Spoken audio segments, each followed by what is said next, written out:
Soyez bénis, voilà, soyez bénis, soyez tous bénis dans le nom de Jésus-Christ.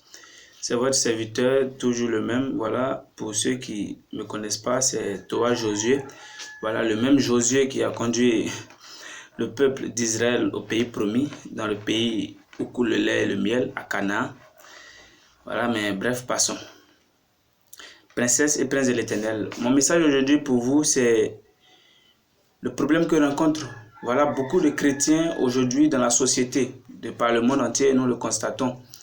Il y a beaucoup de chrétiens voilà, qui vont dans des pays, dans des villes, dans des régions pour se faire soigner. Or, Jésus-Christ lui-même dit, je suis le médecin, ou que dis-je, le docteur par excellence. Nous avons un Jésus qui guérit. Nous avons un Jésus qui ressuscite. Nous avons un Jésus voilà, qui a la vie. Mais nous partons derrière des charlatans, trouvant que Jésus-Christ est lent, trouvant que Jésus-Christ n'a pas de solution pour nous.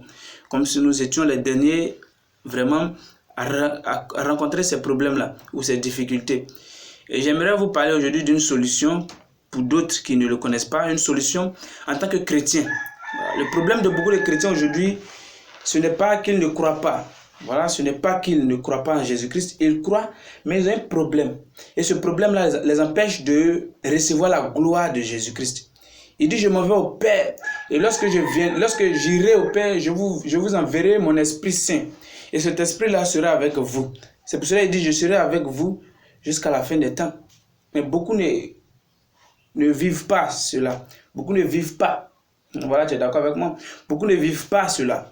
Et ils se plaignent. En tant que chrétiens, ils se plaignent. Souvent même, d'autres veulent abandonner la foi chrétienne. J'aimerais te dire, Seigneur, frère, excusez-moi. J'aimerais te dire, frère, sœur, princesse et prince de l'Éternel, tu ne dois pas abandonner. Parce que même si la marche est longue, il faut continuer. Même si la marche est difficile, il faut continuer. Parce qu'il dit, c'est dans l'adversité que moi, je tends ma main.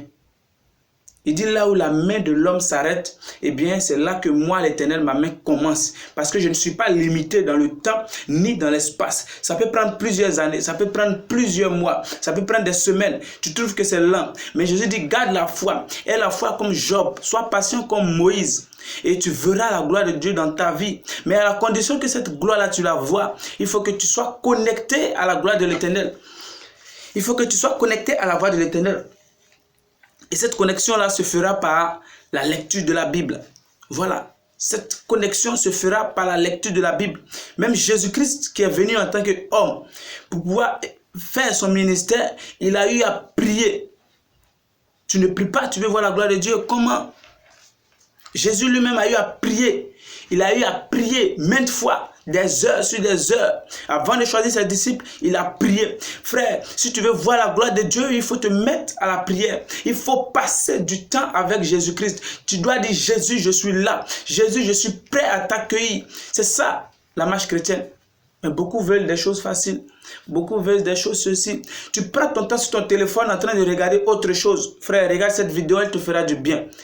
Prends ton temps pour écouter la parole de Dieu. C'est pour cela qu'il dit, heureux l'homme qui ne marche pas selon le conseil des méchants, qui ne s'arrête pas sur la voie des pécheurs et qui ne s'assied pas en compagnie des moqueurs, mais qui trouve son plaisir dans la loi de l'Éternel et qui la médite jour et nuit. Il est comme un arbre planté près d'un courant d'eau qui donne son fruit en sa saison. Si tu veux donner ton fruit en ta saison, il faut que tu médites sur la parole de Dieu. Il faut prendre ta Bible. Il faut prendre ta Bible. Même si c'est dans le téléphone, il faut prendre ta Bible, passe du temps avec Dieu. Implore l'Éternel, il te montrera sa voie. Et tu verras que la gloire de l'Éternel sera totale. Arrête de partir chez les hommes de Dieu, par-ci, par-là, en train de te faire dépenser ton argent. La solution, elle est là. Il dit, je vous donne tout à disposition.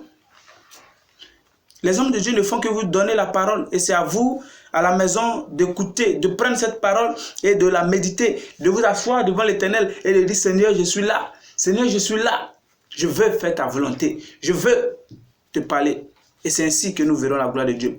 Je vous dis à très bientôt pour une nouvelle vidéo. Je vais continuer sur cela. Parce qu'il faut que les chrétiens sachent qu'ils ont un potentiel en eux. Voilà, nous ne sommes pas des gens banals. Maintenant, on voit dans le monde, c'est les païens qui avancent. Les chrétiens sont là. Oh, Jésus-Christ de Nazareth dit, il nous a tout donné. Mais on ne voit pas. Pour voir cela, il faut manifester l'esprit. Il faut manifester l'esprit.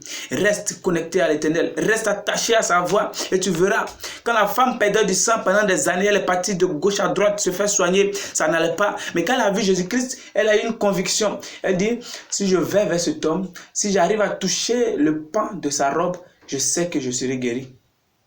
Elle était convaincue d'une chose, c'est que Jésus-Christ est la guérison. Mais toi qui es chrétien, tu n'es même pas convaincu de cela. Frère, sœur, princesse, prince de l'Éternel, donne ta vie réellement à Jésus. Aie confiance à Jésus-Christ et tu verras. Passe du temps avec lui. Prie. Passe du temps, 1 heure, 2 heures, peu importe, mais il faut passer du temps avec lui. C'est pour cela qu'il dit dans le livre de 1 Thessaloniciens 5, priez sans cesse. Priez sans cesse. Il n'y a que par la prière qu'on peut voir la main de Dieu. Il n'y a que par la prière qu'on peut voir la main de Dieu. Priez sans cesse et vous verrez la gloire de l'Éternel. Je ferai une prochaine vidéo pour vous encore parler de l'Éternel. Il faudrait que les chrétiens changent. Il faudrait que nous changions de mentalité pour pouvoir voir la main véritable de l'Éternel dans notre vie. D'ici là, portez-vous bien et que Dieu, par sa miséricorde, par sa grâce, vous montre la voie à suivre. Abonnez-vous et lâchez des commentaires pour ceux qui veulent comprendre encore plus la parole de l'Éternel. Lâchez des commentaires et dites-moi ce que vous voulez. Je vais vous instruire parce que nous sommes là pour ça. Nous sommes là pour parler de Dieu. Il n'y a que par Dieu. Il n'y a que pour Dieu que nous vivons et c'est à lui que nous devons rendre gloire. Ciao et à la prochaine. D'ici là, méditez et n'oubliez pas, il faut aussi se détendre. Voilà, c'est Dieu, il faut se détendre et laisser les choses du monde. Concentrons-nous sur Dieu et Dieu fera le reste parce qu'il dit, je suis le commencement et la fin de toutes choses. Ciao, à bientôt.